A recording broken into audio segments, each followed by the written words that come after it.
नमस्कार, मैं सौरभ शुक्ला और आप देख रहे हैं न्यूज़ 18। मिडिल ईस्ट, जहां हर गुजरते घंटे के साथ हालात और विस्फोटक होते जा रहे हैं।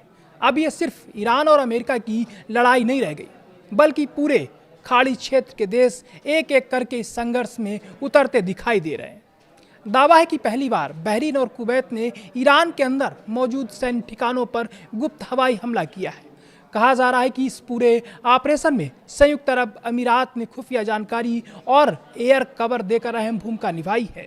उधर ईरान ने भी जवाबी कार्रवाई करते हुए बहरीन, कुवैत और जॉर्डन में मौजूद अमेरिकी सैन्य ठिकानों पर ड्रोन और मिसाइल हमलों का दावा किया है। फारस की खाड़ी से लेकर लाल सागर तक हर तरफ जंग का धुआं दिखाई दे रहा है। तेल की कीमतें उछल रही हैं, समुद्री व्यापार प्रभावित हो रहा है और दुनिया की अर्थव्यवस्था पर खतरे के बादल मंडराने लगे हैं। आखिर मिडिल ईस्ट में क्या हो रहा है, कौन किसके साथ खड़ा है और इस जंग का असर पूरी दुनिया पर कितना पड़ेगा, आइए आपको पूरी खबर बताते हैं। मिडिल ईस्ट में संघर्ष अब एक नए और बेहद खतरनाक चरण में पहुंचता दिखाई दे रहा है। रिपोर्ट्स के मुताबिक बहरीन और कुवैत ने पहली बार सीधे ईरान के अंदर मौजूद ड्रोन और मिसाइल स्टोरेज ठिकानों को निशाना बनाया है। दावा किया जा रहा है कि इस गुप्त ऑपरेशन में संयुक्त अरब अमीरात ने खुफिया जानकारी उपलब्ध कराई और लड़ाकू विमानों को हवाई सुरक्षा दी। हालांकि बहरीन और कुवैत की वायुसेना अपेक्षाकृत छोटी मानी जाती है, लेकिन लगातार हो रही ईरानी हमलों और बढ़ते सुरक्षा खतरे के बीच उन्होंने ये बड़ा कदम उठाया। ईरान ने भी जवाब देने में देर नहीं लगाई, उन्होंने भी हमले शुरू कर दिए। ईरान के IRGC ने दावा किया कि उन्होंने बहरीन, कुवैत और जॉर्डन में मौजूद अमेरिकी सैन्य ठिकानों पर ड्रोन और मिसाइलों से हमला किया है। कुवैत के कैंप उदैरी और अली अल सालेम एयरबेस को निशाना बनाने का दावा भी किया गया। इसके साथ ही एक बड़े डेटा सेंटर पर हमले की भी खबर सामने आई है। ईरान का साफ संदेश है कि जो भी देश अमेरिका को अपने सैन्य ठिकानों का इस्तेमाल करने देगा, उसे भी निशाना बनाया जाएगा। इस बीच फारस की खाड़ी में तनाव अपने चरम पर पहुंच चुका है। अमेरिकी सेना ने स्पष्ट कर दिया है कि वह ईरान की समुद्री नाकेबंदी किसी भी कीमत पर टूटने नहीं देगी।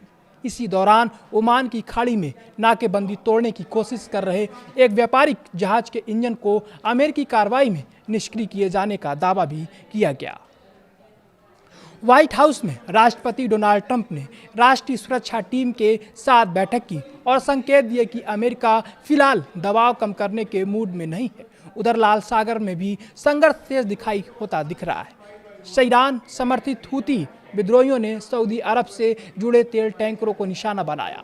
इसके जवाब में सऊदी नेतृत्व वाले गठबंधन ने यमन के ओदेइदा क्षेत्र के हूती ठिकानों पर हवाई कार्रवाई की है।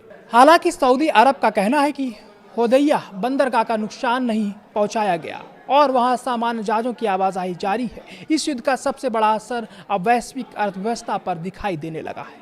हॉर्मुज स्ट्रेट में तनाव बढ़ने से कच्चे तेल की कीमतें तेजी से बढ़ी हैं। समुद्री व्यापार प्रभावित हो रहा है। सैकड़ों व्यापारिक जहाज समुद्र में फंसे होने की खबरें हैं और हजारों नाविकों के सामने भोजन और पीने के पानी का संकट खड़ा होने की भी आशंका जताई जा रही।